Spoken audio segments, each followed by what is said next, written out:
வணக்கம் மக்களே. சற்று முன் கலைஞர் மகளிர் உரிமை தொகை திட்டம் குறித்த ஒரு மிக முக்கிய தகவல் ஒன்று கிடைத்துள்ளது. அது என்ன தகவல் அப்படிங்கறத தெரிஞ்சுக்கிறதுக்கு முன்னாடி இந்த ஒரு வீடியோக்கு தயவு செஞ்சு லைக் கொடுங்க. நீங்க கொடுக்குற ஒவ்வொரு லைக்கும் எங்களுக்கு ரொம்பவே சப்போர்ட்டிவா இருக்கு. தொடர்ந்து கவர்மெண்ட்டுடைய நலத்திட்டங்கள் பற்றிய தகவல்களை உடனுக்குடன் குயிக் அப்டேட்டா கொடுத்துட்டு வரும். கண்டிப்பா எல்லா தகவலும் உங்களுக்கு பயனுள்ளதா இருக்கும். நம்பி நம்மளுடைய சேனலை சப்ஸ்கிரைப் பண்ணி பக்கத்துல இருக்க பெல் ஐக்கானை கிளிக் பண்ணி வச்சுக்கோங்க. மறக்காம இந்த ஒரு வீடியோக்கு லைக்கை மட்டும் தட்டி விட்டுருங்க. வாங்க வீடியோக்குள்ள போலாம். அதாவது கலைஞர் மகளிர் உரிமை தொகை திட்டத்துக்கு புதிதாக இதுவரை 17 லட்சம் பேர் விண்ணப்பித்துள்ளதாக தமிழ்நாடு துணை முதலமைச்சர் உதயநிதி ஸ்டாலின் அதிகாரப்பூர்வமாக தெரிவித்துள்ளார். சென்னை தலைமை செயலகத்தில் நடைபெற்ற உங்களுடன் ஸ்டாலின் முகாம் குறித்த ஆய்வுக் கூட்டத்தில் இந்த தகவலை அவர் தெரிவித்தார். தமிழ்நாடு துணை முதலமைச்சர் உதயநிதி ஸ்டாலின் தலைமையில் ஆகஸ்ட் 29ஆம் தேதி சென்னை தலைமை செயலகத்தில் நடைபெற்ற ஆய்வுக் கூட்டத்தில் உங்களுடன் ஸ்டாலின் முகாம் தொடர்பாக தீர்வு செய்யப்பட்ட மற்றும் நிலுவை மனுக்கள் குறித்தும் மகளிர் உரிமை தொகை மனுக்களின் மீது மேற்கொள்ளப்பட்டு வரும் நடவடிக்கைகள் குறித்தும் தொடர்புடைய துறை உயர் அலுவலர்கள் மற்றும் அனைத்து மாவட்ட ஆட்சித் தலைவர்களுடன் காணொலி காட்சி வாயிலாக ஆய்வு மேற்கொண்டார். இந்த ஆய்வுக் கூட்டத்தில் தமிழ்நாடு துணை முதலமைச்சர் அவர்கள் பேசியதாவது: அரசு சேவைகளை மக்களின் இல்லங்களுக்கே கொண்டு சென்று சேர்க்க வேண்டும் என்று நம்முடைய முதலமைச்சர் அவர்கள் உங்களுடன் ஸ்டாலின் முகாம்களை தொடங்கி வைத்தார். இந்த முகாம்கள் தமிழ்நாடு முழுவதும் நடைபெற்றன. கிராமப்புறங்களில் 15 அரசு துறைகள் சார்ந்து 46 சேவைகள், நகர்ப்புறங்களில் 13 அரசு துறைகள் சார்ந்து 43 சேவைகள் வழங்கப்படும் என்று அறிவிக்கப்பட்டு முகாம்கள் நடைபெற்று வருகின்றன. இதுவரை சுமார் 4600 முகாம்கள் வெற்றிகரமாக நடத்தி முடிக்கப்பட்டு உள்ளன. உங்களுடன் ஸ்டாலின் முகாம் திட்டத்திற்கு தமிழ்நாட்டினுடைய அனைத்து மாவட்டத்திலும் பொதுமக்களிடமிருந்து அதிக அளவில் வரவேற்பு கிடைத்திருக்கிறது. நான் என்னுடைய சேம்பாக்கம் தொகுதியில் இருக்கக்கூடிய 4 முகாம்களுக்கு நேரடியாக சென்று பொதுமக்களை சந்தித்து அவர்களுடன் உரையாடி கலந்து பேசி என்னென்ன தேவைகள் மற்றும் குறைகள் இருக்கிறது என்று கேட்டறிந்தேன். இம்முகாமிற்கு வரும் ஆயிரக்கணக்கான மக்கள் மிகுந்த நம்பிக்கையோடு அந்த மனுக்களை எல்லாம் கொடுத்திருக்கிறார்கள். பல நேரங்களில் முகாம்களிலேயே மனுக்களுக்கு தீர்வு காணப்பட்டு பொதுமக்கள் என்ன கேட்டு வந்திருக்கிறார்களோ அந்த சான்றிதழ்களை உடனுக்குடன் கொடுத்திருக்கிறோம். குறிப்பாக இந்த முகாம்களில் பொதுமக்களுக்கான மருத்துவ பரிசோதனைகளும் மேற்கொள்ளப்பட்டு வருகின்றன. இத்தகைய மிகப்பெரிய முகாமினை சிறப்பாக நடத்தி கொண்டிருக்கும் தொடர்புடைய அரசு உயர் அலுவலர்கள் மற்றும் மாவட்ட ஆட்சியர்கள் அனைவருக்கும் என்னுடைய பாராட்டுகளையும் வாழ்த்துக்களையும் வணக்கத்தையும் நான் தெரிவித்துக் கொள்கிறேன். உங்களுடன் ஸ்டாலின் முகாம்கள் மூலம் தமிழ்நாடு முழுவதும் இதுவரைக்கும் 11.50 லட்சம் மனுக்கள் வந்திருக்கின்றன. அது தவிர முக்கியமான மகளிர் உரிமை தொகை மனுக்கள் மட்டும் சுமார் 17 லட்சம் மனுக்கள் வந்திருக்கிறது. மாண்புமிகு முதலமைச்சர் அவர்கள் சொன்னது போல இந்த மனுக்களை எல்லாம் காகிதமாக பார்க்காமல் பொதுமக்களுடைய வாழ்க்கையாக, தனி மனிதனுடைய வாழ்க்கையாக நீங்கள் அனைவரும் பார்க்க வேண்டும் என்று நான் கேட்டுக்கொள்கிறேன். மேலும் நம்முடைய அரசை நம்பி பொதுமக்கள் வைக்கக்கூடிய கோரிக்கைகளை நாம் முடிந்த அளவிற்கு வெகு விரைவாக அதை தீர்த்து வைக்க வேண்டும் என்று நான் உங்களை எல்லாம் கேட்டுக்கொள்கிறேன். இந்த மனுக்களை நாம் வழக்கமான குறைதீர்ப்பு நாள் மனுக்களாகவோ மற்ற சாதாரண மனுக்களாகவோ கருதக்கூடாது. ஏனென்றால் உங்களுடன் ஸ்டாலின் முகாம் மூலம் பெறப்படுகின்ற இந்த மனுக்களுக்கு நீங்கள் அனைவரும் அதிக அளவு முக்கியத்துவம் அளித்து மக்களுடைய தேவைகளை நாம் தீர்வு செய்ய வேண்டும் என்று கேட்டுக்கொள்கிறேன். குறிப்பாக தீர்வு காண இயலாத மனுக்களுக்கு அலுவலர்கள் எதற்காக தீர்வு காண இயலவில்லை என்ற காரணத்தினை முறையாக பொதுமக்களுக்கு அளிக்க வேண்டும். குறிப்பாக மனுக்களுக்கு அரசு தரப்பிலிருந்து விளக்கங்கள் தருவதை விடுத்து நாம் இயன்ற அளவு தீர்வுகள் தர வேண்டும் என்பதே நம்முடைய முதலமைச்சர் அவர்களுடைய ஒரே எண்ணம், ஒரே நோக்கமும் ஆகும். மேலும் உங்களுடன் ஸ்டாலின் முகாம்கள் நடைபெறுவது குறித்து அதிக அளவில் பொதுமக்களிடையே விழிப்புணர்வு நடவடிக்கைகள் மேற்கொள்ள வேண்டும் எனவும், முகாம் நடைபெறும் இடங்களில் பொதுமக்கள் மற்றும் குறிப்பாக மாற்றுத்திறனாளிகளுக்கு தேவையான அடிப்படை வசதிகள் செய்யப்பட்டுள்ளதை மாவட்ட ஆட்சியர்கள் உறுதி செய்திட வேண்டும் எனவும், இம்முகாம்கள் சிறப்பாக நடைபெற தேவையான அனைத்து நடவடிக்கைகளையும் மேற்கொள்ள வேண்டும் எனவும் துணை முதலமைச்சர் பேசியுள்ளார். இதற்கிடையில் மகளிர் உரிமை தொகை திட்டத்தின் வாயிலாக சுமார் 1.16 கோடி மகளிர் மாதம் ரூபாய் 1000 பெற்று பயனடைந்து வருகின்றனர். தற்போது நடைபெறும் முகாம்களில் பெறப்படும் மனுக்கள் பரிசீலிக்கப்பட்டு விரைவில் விடுபட்டு போன தகுதியான அனைவருக்கும் வீடு தேடி மகளிர் உரிமை தொகை வழங்கப்படும் என அமைச்சர் ஐ. பெரியசாமி கூறியுள்ளார். மேலும் NPHH முன்னுரிமை அற்ற குடும்ப அட்டையில் இருந்து PHH முன்னுரிமை குடும்ப அட்டைகளாக மாற்ற நடவடிக்கை மேற்கொள்ளப்பட்டு வருகிறது என அமைச்சர் சக்கரபாணி கூறியுள்ளார்.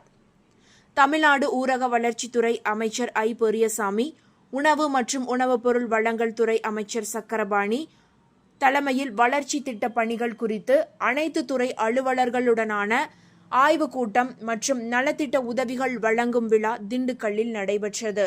இவ்விழாவில் 44 பயனாளிகளுக்கு ரூபாய் 36.87 லட்சம் மதிப்பீட்டிலான நலத்திட்ட உதவிகளை அமைச்சர்கள் வழங்கினர். நிகழ்ச்சியில் பேசிய அமைச்சர் ஐ. பெரியசாமி, தமிழ்நாடு முதலமைச்சர் பொதுமக்களின் நலனுக்காக எண்ணற்ற திட்டங்களை அறிவித்து அந்த திட்டங்களின் பயன்கள் கடைகோடி கிராமங்களில் வசிக்கும் பொதுமக்களையும் சென்றடையும் வகையில் செயல்படுத்தி வருகிறார். அரசின் திட்டங்கள் அனைத்தும் ஏழை எளிய மக்களுக்கு வீடு தேடி சென்றடைய வேண்டும் என்பதற்காக உங்களுடன் ஸ்டாலின் திட்டம் உருவாக்கப்பட்டு உள்ளது.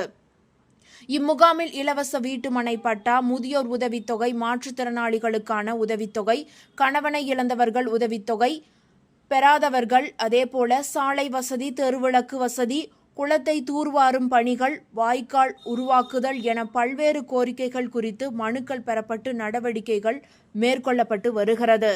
மாண்புமிகு தமிழ்நாடு முதலமைச்சர் அவர்கள் தேர்தல் சமயத்தில் சொன்னபடி மகளிருக்கு மாதந்தோறும் ரூபாய் 1000 வழங்கும் மகளிர் உரிமை திட்டம் செயல்படுத்தப்பட்டு வருகிறது. இந்த திட்டத்தின் வாயிலாக சுமார் 1.16 கோடி மகளிர் மாதம் ரூபாய் 1000 பெற்று பயனடைந்து வருகின்றனர்.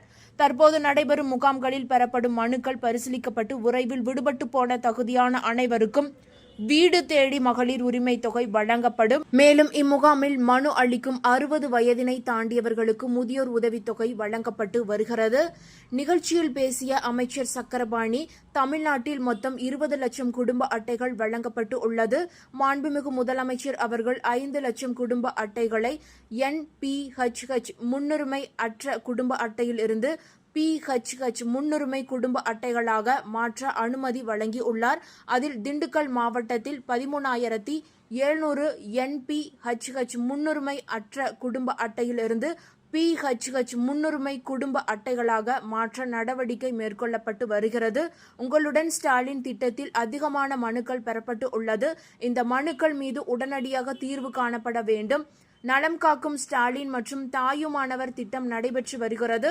அரசு உதவி பெறும் தொடக்க பள்ளிகளில் 1 முதல் 5ஆம் வகுப்பு படிக்கிற மாணவ மாணவிகளுக்கு காலை உணவு வழங்கும் திட்டத்தை விரிவுபடுத்த மாண்புமிகு முதலமைச்சர் அவர்கள் அனுமதி வழங்கி உள்ளார். எனவே அரசு அறிவிக்கின்ற திட்டங்களை கடைகோடி மக்களுக்கு சென்றடையும் வகையில் உங்கள் பணி சிறப்பாக இருக்க வேண்டும் என்றார்.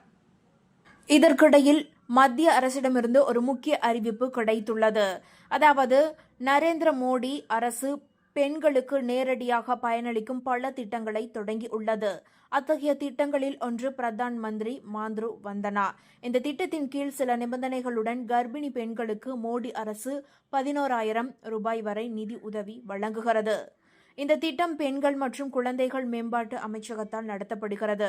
இந்த திட்டத்தின் முக்கிய நோக்கம் தாய் மற்றும் குழந்தையின் ஆரோக்கியம் மற்றும் ஊட்டச்சத்தை மேம்படுத்துவது ஆகும்.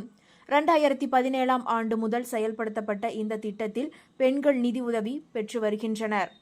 அதாவது, மத்திய அரசு ஒரு கர்ப்பிணி பெண்ணுக்கு முதல் குழந்தைக்கு 5,000 ரூபாய் வழங்குகிறது. இந்த தொகை 3 தவணைகளாக வழங்கப்படுகிறது. இரண்டாவது பெண் குழந்தைக்கு ரூபாய் 6,000 வரை வழங்கப்படுகிறது. அதாவது, பதிவு செய்வது எப்படி என்றால், பிரதான் மந்திரி மாத்ரு வந்தனா யோஜனா திட்டத்தில் சேர்வதற்கான அதிகாரப்பூர்வமான இணையதள இணைப்பு இதுதான். தகுதியுள்ள பெண்கள் இந்த இணைப்பில் மூலம் நேரடியாகவும் பதிவு செய்யலாம். இந்த தளம் பிற அரசு திட்டங்களுடன் பிரதான் மந்திரி மாத்ரு வந்தனா யோஜனா சேவையும் அணுக அனுமதிக்கிறது. விண்ணப்பத்திற்கு தேவையான ஆவணங்களில் தாய் மற்றும் குழந்தை பாதுகாப்பு, MCP கார்டு மற்றும் தகுதிச் சான்று, எடுத்துக்காட்டாக BBL அட்டை ஆகியவை அடங்கும். அதேபோல ஆயுஷ்மான் பாரத் பிரதான் மந்திரி ஜான் ஆரோக்கிய திட்டமானது இந்திய அரசால் நடத்தப்பட்டு வருகிறது. இந்த திட்டத்தின் கீழ் பயனாளிகளுக்கு இலவச சிகிச்சையின் பலன்கள் வழங்கப்படுகிறது. இந்த ஆயுஷ்மான் திட்டத்தின் கீழ் இலவச சிகிச்சையின் பலனை பெற நீங்கள் விரும்பினால் இதற்கான ஒரு ஆயுஷ்மான் கார்டு நீங்கள் பெற்றிருக்க வேண்டும். ஆனால் வெறும் ஒரே ஒரு ஆவணத்தின் உதவியுடன் உங்கள் ஆயுஷ்மான் அட்டையை மிக விரைவாக நீங்கள் பெற முடியும். எனவே எந்த ஆவணத்தின் உதவியுடன் நீங்கள் ஆயுஷ்மான் அட்டையை விரைவாக பெற முடியும் என்பதை இப்போது பார்க்கலாம். உங்கள் ஆயுஷ்மான் அட்டையை வெறும் 24 மணி நேரத்தில் நீங்கள் பெற விரும்பினால் இதற்கு உங்களுடைய ரேஷன் கார்டு தேவைப்படுகிறது. உங்களிடம் ரேஷன் கார்டு இருக்க வேண்டும். இல்லை என்றால் ரேஷன் கார்டில் உங்களுடைய பெயர் சேர்க்கப்பட்டிருக்க வேண்டும். அதிலிருந்து நீங்கள் ஆயுஷ்மான் அட்டையை எளிதாக பெற்றுக்கொள்ளலாம். பீகார் போன்ற பல மாநிலங்களில் ரேஷன் கார்டு மூலமாக ஆயுஷ்மான் அட்டை வழங்கப்படுகிறது. முதலில் ஆயுஷ்மான் அட்டையை நீங்கள் பெற விரும்பினால் இந்த திட்டத்தின் அதிகாரப்பூர்வமான இணைப்பிற்கு செல்ல வேண்டும். பின்னர் வலது பக்கத்தில் உள்ள லாகின் என்பதை கிளிக் செய்ய வேண்டும். அதில் பெனிஃபிஷியரி என்பதை தேர்ந்தெடுக்க வேண்டும். பின்னர் உங்கள் மொபைல் எண்ணை உள்ளிட்டு OTP மற்றும் கேப்சாவை நிரப்பி உள்நுழைய வேண்டும். இதற்கு பிறகு நீங்கள் திட்டத்தில் PMJY தேர்ந்தெடுத்து உங்கள் மாநிலம் மற்றும் மாவட்டத்தை தேர்ந்தெடுக்க வேண்டும். பின்னர் தேடல் விருப்பத்தில் உங்கள் 12 இலக்க ஆதார் எண்ணை நிரப்ப வேண்டும். பின்னர் உங்கள் முன் ஒரு பட்டியல் திறக்கும். அதில் நீங்கள் உங்கள் பெயரை தேர்ந்தெடுத்து சரிபார்ப்பை முடிக்க வேண்டும். இதற்கு பிறகு நீங்கள் உங்கள் புகைப்படத்தை பதிவேற்ற வேண்டும். பின்னர் கேட்கப்பட்ட தேவையான தகவல்களை நிரப்பி சமர்ப்பிக்க வேண்டும். 24 மணி நேரத்திற்கு பிறகு மீண்டும் உள்நுழைந்து உங்கள் ஆயுஷ்மான் அட்டை எந்த நிலையில் இருக்கிறது என்பதை சரிபார்த்து கொள்ளலாம்.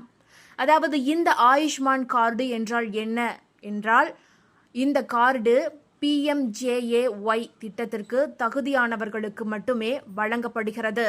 அதாவது ஆயுஷ்மான் பாரத் சுகாதார கணக்குடன் இந்த ஒரு கார்டு இணைக்கப்பட்டு உள்ளது. இலவச மருத்துவ சிகிச்சைக்காக இந்த கார்டு வழங்கப்படுகிறது. இந்த கார்டு உள்ளவர்கள் அங்கீகரிக்கப்பட்ட மருத்துவமனைகளில் பணமில்லா மற்றும் ஆவணமில்லா சிகிச்சையை தாராளமாக பெற்றுக்கொள்ளலாம். இந்த தகவல்கள் உங்களுக்கு பயனுள்ளதாக இருந்தால் மறக்காம இந்த வீடியோவை லைக் பண்ணி உங்களுடைய ஃப்ரெண்ட்ஸுக்கும் ஃபேமிலிக்கும் ஷேர் பண்ணி விட்டுருங்க. இது போன்ற பயனுள்ள தகவல்களை உடனுக்குடன் தெரிந்து கொள்ள நம்மளுடைய குட்டி இன்ஃபோ சேனலை மறக்காம சப்ஸ்கிரைப் பண்ணி பக்கத்தில் இருக்க பெல் ஐக்கானை கிளிக் பண்ணி வச்சுக்கோங்க. நன்றி.